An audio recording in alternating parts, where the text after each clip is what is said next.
have a gun, Lieutenant? Kingsley might have a gun too. I don't hanker around no fast shooting. It wouldn't do me no good in a gunfight.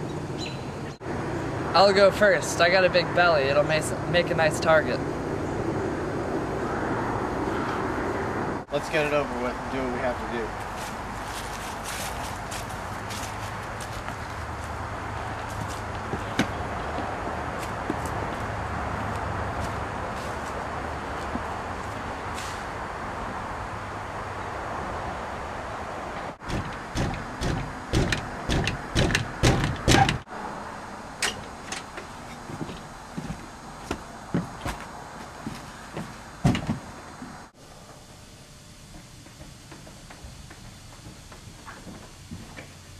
Mr. Kingsley, we gotta talk to you a little.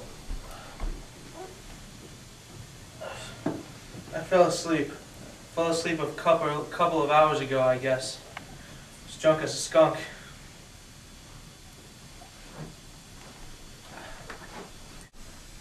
Mr. Kingsley, this is DeGarmo of the Bay City Police. He has to talk to you. So, you let them get her?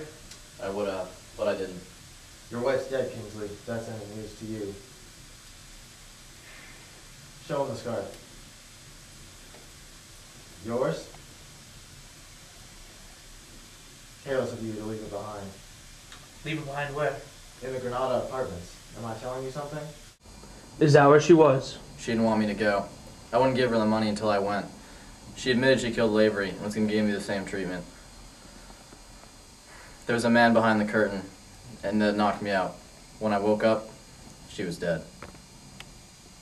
What has that got to do with it?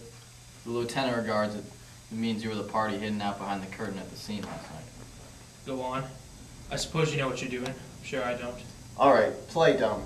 See where it gets you. You can start by accounting for your time after you dropped off your biddy at her apartment house last night. If you mean Mr. Fromset, I didn't. She went home in a taxi. I was gonna go home, but I came up here instead, to straighten things out. Straightened out from what, I might ask?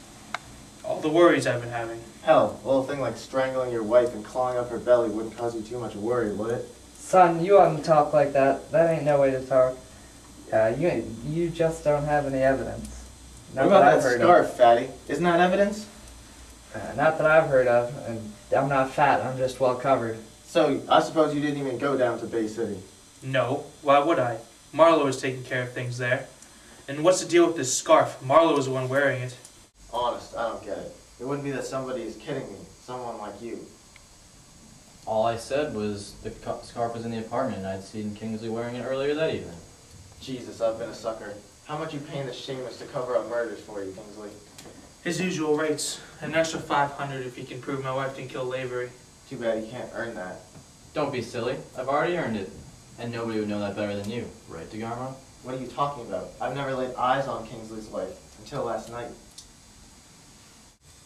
And you never saw her last night. Mrs. Kingsley was drowned in Little Fawn Lake much over a month ago. The girl you saw last night was Mildred Haviland, and Mildred Haviland was Muriel Chess. And because Laverly was shot long after Mrs. Kingsley was dead, it can be proved that she did not kill him. That's kind of a wild statement, ain't it? I would have thought of that myself, except it had been a little bit too far-fetched. Only superficially. Muriel was gone, not many people were going to worry about it. Mrs. Kingsley was different, on the other hand. She had money, connections, and a whipped husband. If someone thought that Muriel had left the mountain, the lake might never have been dragged. She had a way of doing things, and got rid of anyone who was in her way. Mrs. Kingsley got in her way, and so did Lavery. I still ain't heard of who killed Muriel. Is that a part of the show, or is that something we still have to work out? Somebody who had loved her and hated her. Somebody who was too much of a cop to let her get away with the murders, but not enough cop to bring her in and let the whole story come out. Somebody like DeGarmo. I don't think you have a gun. And Patton has a gun, but I don't think he can get it out fast enough to do him any good. Maybe you have a little evidence to back up that last guess, or wouldn't that be important to you? Somebody stood behind the green curtain in the Granada last night. Somebody stood there for half an hour, only something a cop on a stakeout would know how to do. Someone who knew I'd been hit without looking at the back of my head. Someone who was a blackjack. Somebody that now has some blood and cuticles still on their fingertips. Just enough for a chemist to work on. It was all a trap, DeGarmo. Marlowe brought you in the mountains because there's no way to escape. I want to get out of here. Not very far, maybe, but no hick cop is gonna put the arm over on me. Any objections? Can't be done, son. You know I gotta take you. None of this ain't proved, but can't just let you walk out. You have a nice big belly, Patton, and I'm a good shot. How you figure you take me?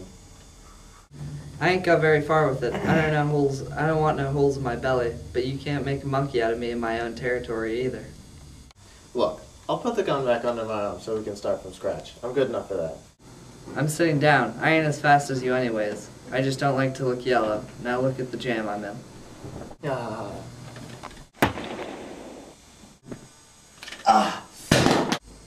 You give me a break. You hadn't ever given me a man like me a break. I've been a shooter more years than you've been alive. I'm getting out of here, and there's only one way you can stop me. So long, fatty. Let him go. He can't get out of these mountains.